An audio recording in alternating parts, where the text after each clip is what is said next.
When she conducted interviews, her questions were razor sharp. She never missed a detail. Ordinary reporters don't work like that. This woman's research techniques were federal level, and now everyone was about to learn her true identity. Welcome to the Human Stories. Before we begin this powerful tale of hidden expertise and quiet investigation, tell me in the comments which city you're watching from today. And if you believe stories like this deserve to be remembered, hit that subscribe button and help us honor those who continue serving truth long after their official careers end. The Millbrook Herald had been serving the small community of Millbrook, Pennsylvania for over 80 years. The weekly newspaper operated out of a modest two-story building on Main Street with a staff of 3 full-time employees and several part-time contributors. It was the kind of local publication that covered school board meetings, high school football games, and church fundraisers with the same dedication that major newspapers brought to international news. In 2015, a woman named Elizabeth Harper joined the Herald as a senior staff writer. She was 58 years old, recently moved to Millbrook from the Washington, D.C. area, and looking for a quieter pace of life after what she described as a long career in government research. Editor Tom Bradley was impressed by her resume, which showed extensive experience in research and writing, though the details were somewhat vague about her specific government work. Elizabeth seemed perfect for small-town journalism. She was methodical, professional, and capable of handling any assignment from community events to municipal politics. Her writing was clear and engaging, and she demonstrated an unusual ability to make even routine local stories interesting and informative. What Tom Bradley didn't know was that Elizabeth Harper had spent 25 years as a senior intelligence analyst with the Central Intelligence Agency, specializing in international political analysis and strategic threat assessment. She had written classified reports that influenced U.S. foreign policy, analyzed intelligence that prevented international crises, and developed analytical frameworks that were still being used by federal agencies. Elizabeth's transition to small-town journalism was a deliberate choice, made after her retirement from the CIA in 2014. She had grown tired of the high-pressure environment of federal intelligence work and sought a way to continue using her analytical skills in a more peaceful setting. Local journalism offered the perfect opportunity to investigate, analyze, and inform without the life-and-death implications of her previous work. Elizabeth brought CIA-level research methods to every story she covered for the Herald. When writing about local budget issues, she didn't just report the numbers presented at town meetings. She conducted independent financial analysis, researched comparable municipalities, and identified patterns that local officials often missed. Her articles on municipal finance were more thorough and insightful than anything the Herald had ever published. Her interview techniques were particularly impressive. Elizabeth had learned during her CIA career how to extract information from reluctant sources, how to verify claims through multiple channels, and how to identify inconsistencies that might indicate deception. She applied these skills to every interview, from school superintendents to county commissioners, always asking the follow-up questions that revealed the real story behind official statements. Local politicians and officials quickly learned that Elizabeth Harper was not a typical small-town reporter. Her questions were precise, her research was comprehensive, and her articles revealed details and connections that others had missed. She had an uncanny ability to identify the most important issues in complex situations and to explain them in ways that ordinary citizens could understand. Elizabeth's background in intelligence analysis made her exceptionally skilled at pattern recognition. She could see connections between seemingly unrelated events, identify trends that weren't obvious to others, and predict how local developments might impact the community. Her articles often included context and analysis that elevated simple news reporting to genuine investigative journalism. The Herald's circulation began to grow as readers discovered that Elizabeth's articles provided insights they couldn't find anywhere else. Her coverage of county government revealed inefficiencies and potential corruption that had gone unnoticed for years. Her analysis of school district finances identified problems that led to necessary reforms. Her reporting on local business development helped citizens understand the economic forces shaping their community. Tom Bradley was delighted with Elizabeth's contributions, but occasionally puzzled by the sophistication of her work.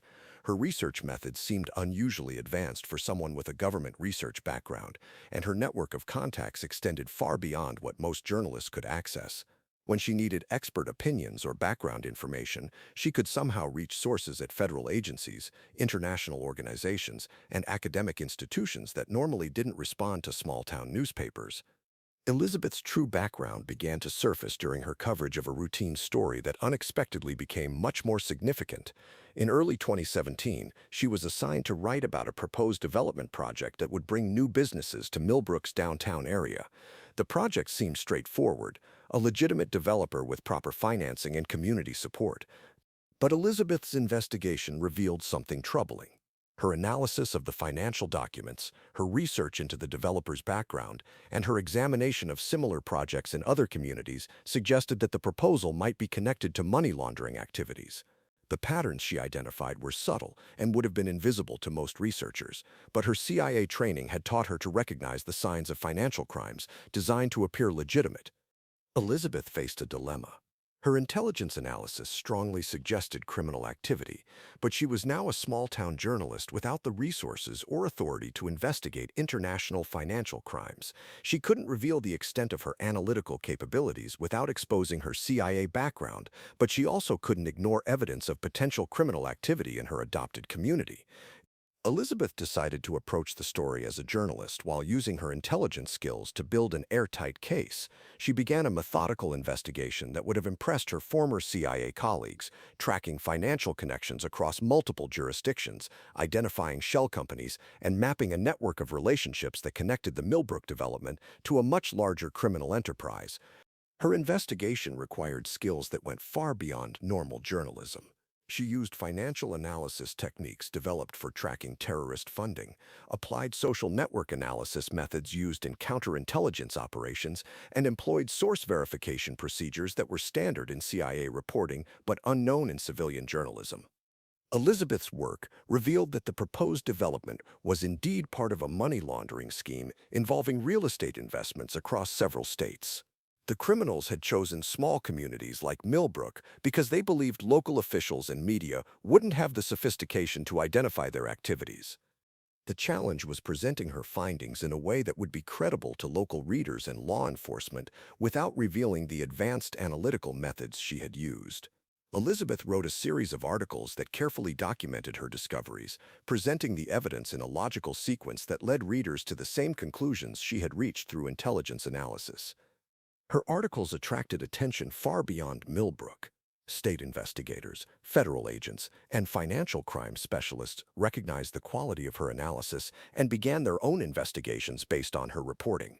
The proposed development was canceled, several arrests were made, and a significant money laundering operation was dismantled. Tom Bradley was amazed by the scope and sophistication of Elizabeth's investigation. He had known she was a capable researcher, but the depth of her financial analysis and the breadth of her source network suggested skills far beyond what most journalists possessed. When federal agents complimented the Herald on the quality of their investigative reporting, Tom began to suspect that Elizabeth's background was more interesting than she had indicated. Elizabeth's cover was further compromised when she received a call from a former CIA colleague seeking her input on an international situation that was developing into a crisis. The colleague, unaware that Elizabeth was trying to maintain a low profile, called the Herald's main number and asked to speak with senior analyst Harper about urgent intelligence matters. Tom Bradley answered the phone and was puzzled by the request.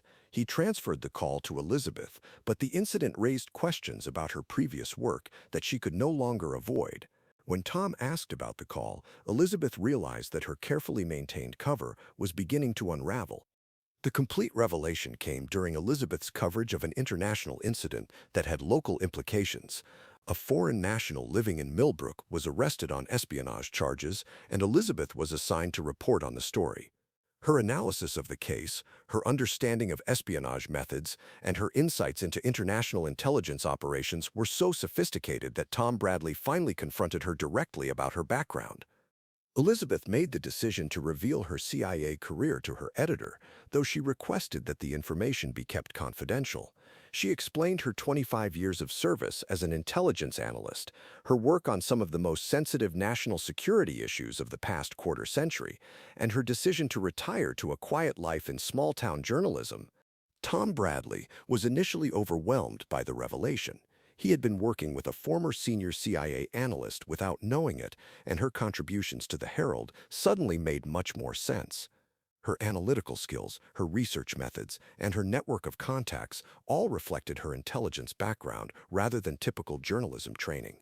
The secret didn't remain between them for long. Elizabeth's expertise was too valuable during a period when several significant stories required the kind of analysis she could provide. When a cyber attack affected local government systems, Elizabeth's understanding of digital threats and her contacts in federal cybersecurity agencies helped the community respond effectively. When questions arose about the background of a new resident who seemed to have unusual financial resources, Elizabeth's investigation revealed connections to international organized crime that local law enforcement couldn't have identified on their own. Each story reinforced the community's recognition that Elizabeth Harper was far more than a typical small-town journalist. Her work consistently revealed layers of complexity that others missed, identified threats that others couldn't see, and provided insights that others couldn't develop. The formal revelation of Elizabeth's CIA background came when she was invited to speak at a regional journalism conference about investigative techniques. Her presentation on financial crimes reporting was so sophisticated that several attendees recognized her methods as intelligence analysis rather than traditional journalism. Word of Elizabeth's background spread throughout the journalism community and eventually became public knowledge in Millbrook. Instead of the negative reaction she had feared, the community embraced her background and took pride in having a former CIA analyst protecting their interests through local journalism.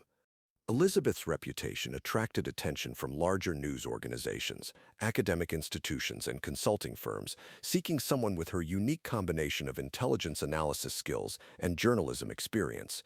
She received offers for positions that would have provided much higher pay and greater recognition than her work at the Herald. But Elizabeth chose to remain in Millbrook, continuing her work at the local newspaper while occasionally consulting on stories that required her specialized expertise.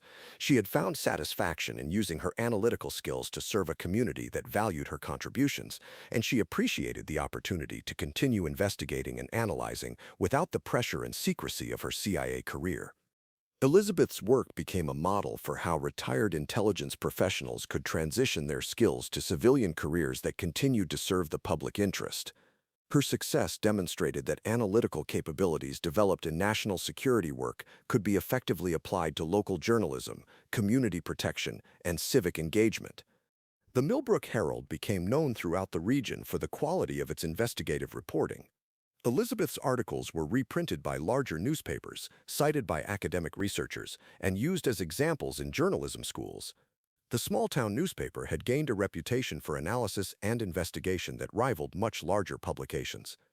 Elizabeth's influence extended beyond her articles. She mentored young journalists, taught research methods to college students, and consulted with law enforcement agencies on complex investigations. Her approach to journalism, combining traditional reporting with advanced analytical techniques, influenced a generation of reporters who learned to think more systematically about their work. The community of Millbrook benefited enormously from Elizabeth's presence. Her investigations protected the town from several schemes that could have caused significant economic damage.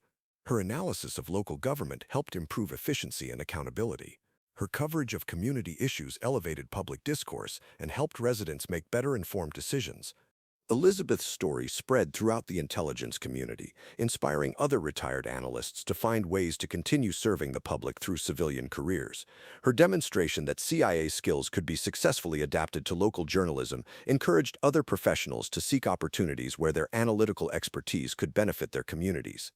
Years later, when Elizabeth finally decided to write a book about her experiences, she focused not on her classified CIA work, but on her transition to small-town journalism. Her memoir became a guide for other intelligence professionals seeking meaningful post-retirement careers and a testament to the value of bringing federal-level analytical skills to local communities. Elizabeth's legacy was measured not in the classified reports she had written or the international crises she had helped resolve, but in the community she had protected through careful journalism and the example she had set for others seeking to continue their service in civilian careers. The former CIA analyst who became a small-town reporter proved that the skills developed in national security work could be just as valuable in protecting communities from local threats.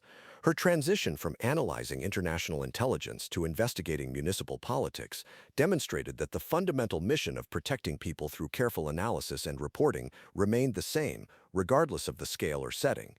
Elizabeth Harper had found a way to continue her life's work of seeking truth, analyzing complex situations, and protecting others from threats they might not see coming. The small newsroom in Millbrook had become her new command center, and the weekly newspaper had become her new platform for serving the public interest. Her story reminded readers that expertise comes in many forms, that service doesn't end with retirement, and that the most important protection often comes from those who choose to use their skills quietly and effectively to keep their communities safe and informed. The reporter who asked the sharp questions and never missed a detail had spent a quarter-century learning to recognize threats, analyze evidence, and communicate complex information clearly. Now she was using those same skills to serve a small community that had become her home, proving that the most sophisticated training could be successfully adapted to the most fundamental purpose, helping people understand their world and protecting them from those who would deceive or harm them.